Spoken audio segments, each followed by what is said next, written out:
Guys, আবার একটা নতুন ভিডিও নিয়ে চলে এসেছি। আজকে রান্নার ভিডিও। আমি বাড়ি এসেছি কলকাতা থেকে পরশু রাত্রেবেলায়, রাত মানে 12:30। হ্যাঁ, এরকম সময় বাড়ি এসেছি। কালকে আমি টেস্ট নিয়েছি। আজকে 31 তারিখ। 31 তারিখে আজকে এই জন্য আজকে সেলিব্রেট করছি বাড়িতে। তোমরা দেখেছো আগের ভিডিওতে আমি কলকাতায় সেলিব্রেট করেছি। আজকে আমি আমার নিজের বাড়িতে সেলিব্রেট করছি। আজকে বিরিয়ানি দিয়ে শুরু করেছি। অনেক কিছু আইটেম হবে আজকে। বিরিয়ানি, দুপুরে বিরিয়ানি, রাত্রে ফ্রাইড রাইস, সব কিছু ভিডিও আস্তে আস্তে করে তোমাদের কাছে আমি দেখাবো। আজকে আমি বানাচ্ছি দম বিরিয়ানি। আমার বাড়ির লোক খেয়ে তো খাওয়ায়, সবাই খুশি।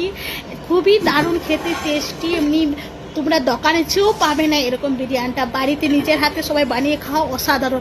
দোকানে তো খাওয়া ভালো, কিন্তু খাওয়া ভালোও না।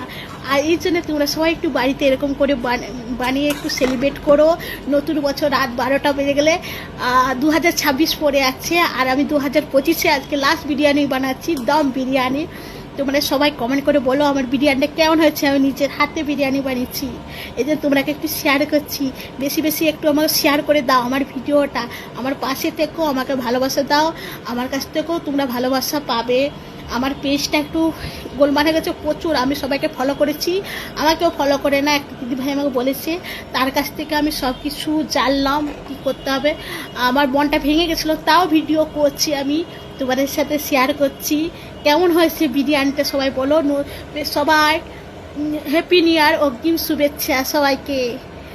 By, tata.